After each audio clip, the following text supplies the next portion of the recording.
the artwork, they're asking the question, who did this artwork? If you go to Instagram and you want to see his work, he has an Instagram page. It's Foul Mouth Angel, mouth spelled M-O-U-F, Foul Mouth Angel on Instagram. Follow him right now if you love his work, and he can do it for you too for a nominal fee. Indeed. He can also find that brother on Foul Mouth Angel with an F again, TV. On YouTube. Go follow that brother. He is a Namaste Collective, his tattoo shop out in Vineland, New Jersey. The brother's doing big things. You can check his YouTube out. He'll give you his journey. He'll be back tomorrow, actually. He's going to come in here no doubt. And do some touch-up work. Maybe we'll get him in here to talk to him for a minute, depending on how long he's in the building. He may shop. I know he'll be painting tomorrow, so ain't gonna force the brother, but we're gonna get him on here one day, get down to his shop and show him some love, man. We are doing some great networking.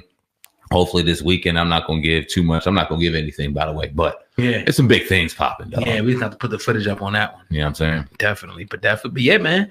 Let's jump over here. Agree with that 100, and 10%, Sam, man. I want to move over. I think this is a good segment. And then we get to the Vanessa Bryant one after this. 50 Cent, was on the red carpet. Access Hollywood caught up with him, and he asked him about Gayle King's interview, asking Lisa Leslie a question. I'm gonna play the clip here, and I'll get your opinion. These people.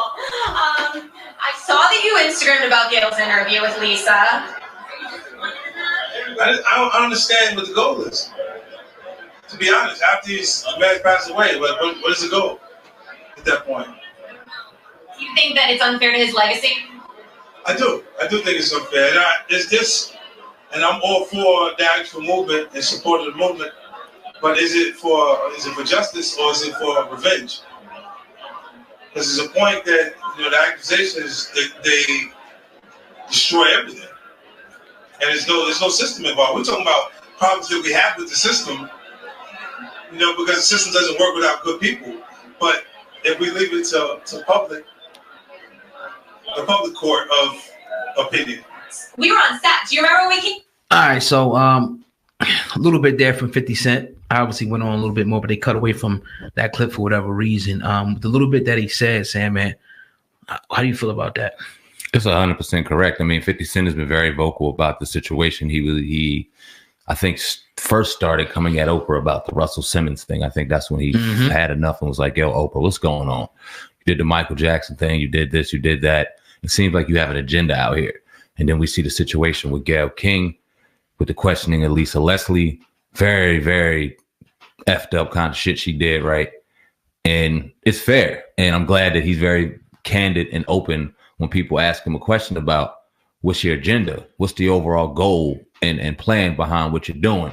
We talked to Taj Jackson, the nephew of Michael Jackson, the son of Tito Jackson, and he said that there's no doubt an agenda.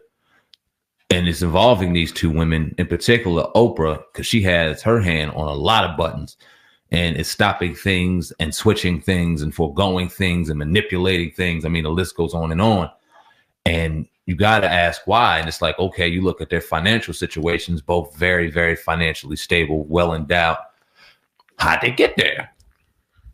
What kind of agreement? And I'm not saying that couldn't be on the back of Hard Works, but this shit, man, it seemed kind of questionable. Money has to be a motivation when you're looking at, them being spearheading, these big media operations like documentaries and stuff like that. They definitely stand to gain some type of financial, money and backing off of that. And whether it be, them getting a series or a show down the line, is some type of money involved in that. I don't like it. And I definitely agree with what 50 Cent said. The two words that he used was it revenge or is it justice? Like, all right, if a victim got wrong, we want to get justice for the victim. But you just like, all right, you just trying to just take heads just to take heads. Blood, for just, for a personal vendetta or something may have happened to you. And now you're after every person like they're guilty when they're not, even if it's your own people. You don't care, about, how you could tarnish their image. Think about this, man. I mean, this dude,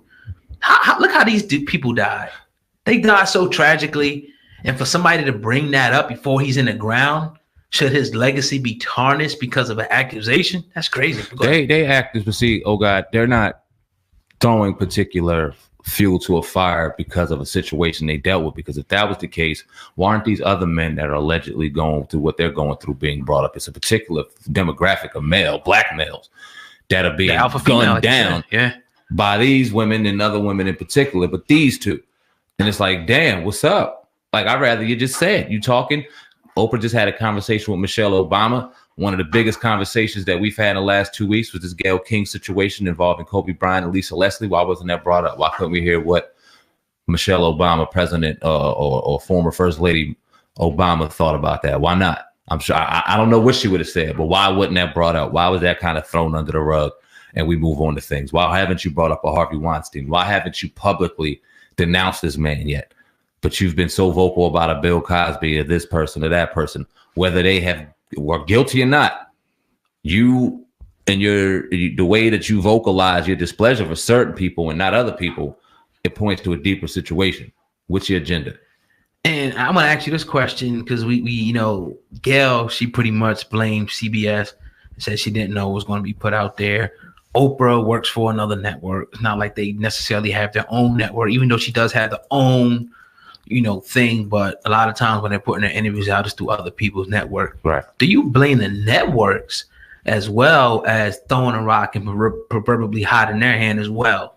Because they kind of put these people out there to take all the slack, but the Sundance Film Festival is presenting this, and CBS's platform is huge, and they're putting this out, and they clipped it up and put it on Instagram. Like, so how come there's not a lot of backlash at the companies behind the one that's actually funding Gayle King and Oprah Winfrey's?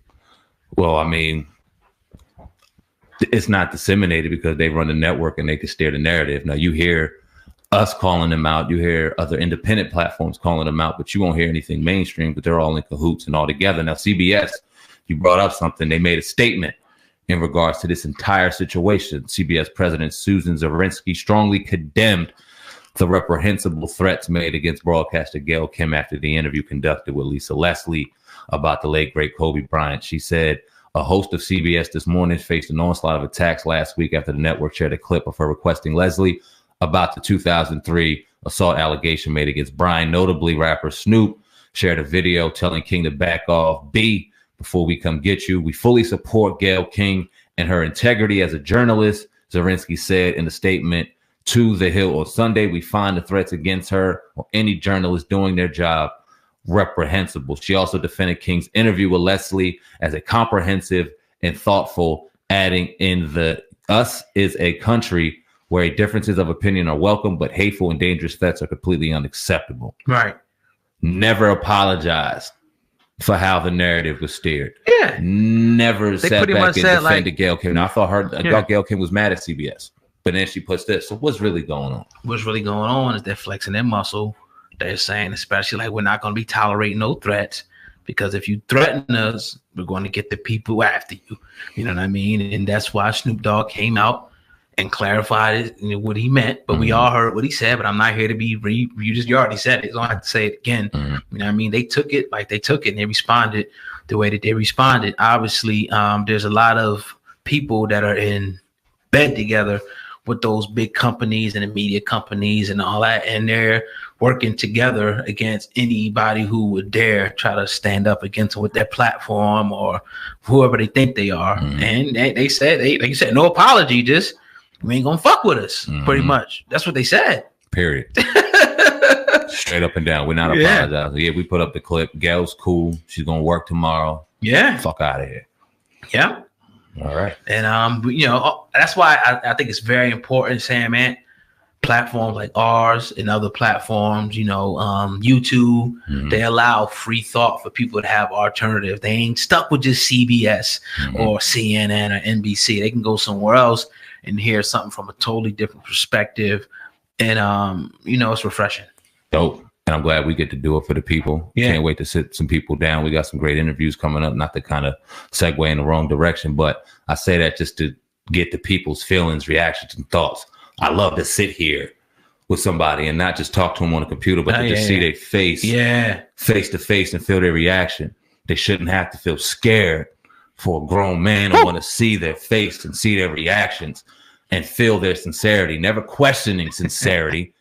But just to feel sincerity. But I could see how a brother could be defensive if there's guilt involved. I don't know. I would have loved to ask him to his face so I could have felt the fucking sincerity. That's all I meant. It wasn't a threat. It was genuine. I would have loved to sit there and see any man or any woman and be able to feel them just as well as I want them to feel me. That's what humans do, right? Or we do this phone shit and computer shit. That's the wave, man. I don't know. Man. A lot of shots fired there, man. All honesty. All respectful honesty. Yeah, I definitely would like him to come down for the interview as well. I mean, you can't make excuses. I don't care what happened. Like, get here for the interview. But hopefully we could do it in the future if we feel like it at this point. It better be in the near future because it's going to come a point where it's like, man, forget it.